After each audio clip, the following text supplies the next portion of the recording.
Hello আমার ভাই সব বন্ধুগণ, সবাইকে সালাম। আসসালামু আলাইকুম। আশা করছি সবাই ভালো আছেন, আমিও ভালো আছি। ভালো থাকাটাই আমার কাজ। কথা বলবো আমার একটা প্রিয় মানুষ, তাহসান খান।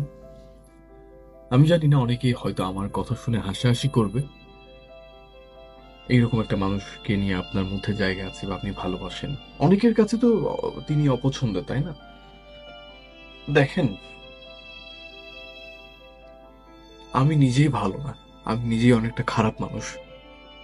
তো আমি না হলে আমার চাইতে একজন পরিচিতিবান বা একজন সেলিব্রিটি, বা আমি মনে করি আমার চাইতে ভালো মনের একজন মানুষ,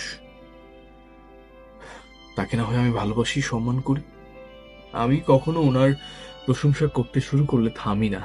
আমি ওনার বিষয়ে বেশি কিছু জানি না, কিন্তু যখন শুরু করি আমি থামি না, কেন জানি এত ভালো লাগে ওনার পার্সোনালিটি বা ওনার সম্পর্কে। জানি না, দুদিন পরে হয়তো বা খারাপ কোনো নিউজও আসতেই পারে, স্বাভাবিক। তখন হয়তো ওনার প্রতি আমার ভালো লাগাটা এরকম নাও থাকতে পারে, তাই না? স্বাভাবিক। তবে ওনার একটা কথা আমার সামনে আসলো, এবং সেটা সামনে রেখে আমি পড়বো আপনাদের সাথে। পড়ে ভীষণ ভালো লাগলো, ভীষণ ভালো লেগেছে, তাই আপনাদের সাথে ভাবছি আমি একটু শেয়ার করি। এমনও তো হয়, আপনি যাকে ভালোবাসেন, তাকে আপনি ভালোবাসেন, কিন্তু যে কষ্টটা আপনাকে দিয়েছে, সেই কষ্টটাও আপনি পুষে রাখছেন আপনার মনের মধ্যে। আপনি কষ্টে চুরমার হয়ে যাচ্ছেন, কিন্তু ভালোবাসাটা থেকে মুখ ফেরাতে পারছেন না। একজনকে ভালোবাসা এবং ভালোবাসার পাশাপাশি আবার ঘৃণাও করা, এই দুটো একসাথে আমরা করছি। এই অনুভূতিটা হয় না? ওনার ভাষ্য মতে, আমি যদি কারো কাছ থেকে পাওয়া কষ্ট এটা ভুলতে না পারি,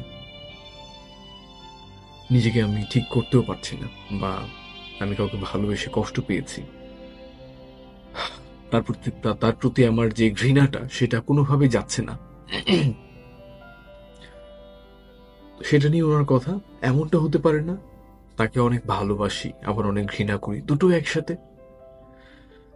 এই অনুভূতিটা হয় না? উনি প্রশ্ন করেছে।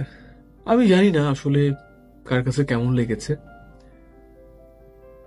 আমার মনে হয় যে একটা মানুষকে, আমার কাছে ওনার কথাটা ভীষণ ভালো লেগেছে, কিন্তু আমার কাছে একটা মানুষকে ভালোবাসা আবার ঘৃণা করা, এটা সম্ভব হয়ে ওঠে না একটা মানুষের পক্ষে আরেকটা মানুষকে। উনি এটা কেন বলেছে জানি না। উনি হয়তো পারে, তাই এটা বলেছে। আমি পারি না, আমার দ্বারা সম্ভব না। ভালো থাকুক সবাই, আর ভালো রাখুন অন্যকে। আমার উনি অনেক ফেভারিট পার্সন, তাহসান খান। আমি ওনাকে ভীষণ পছন্দ করি। অনেকে হাসাহাসি করছে যে বাবার বয়সী মানে পুরুষের সাথে একটা মেয়ে বিয়ে করেছে। ভাই, আরো অনেক কাহিনী আছে, এরকম অনেক অহরহ আছে। উনি তো এখনো সেই রকম হ্যান্ডসাম, সুদর্শন। হ্যাঁ।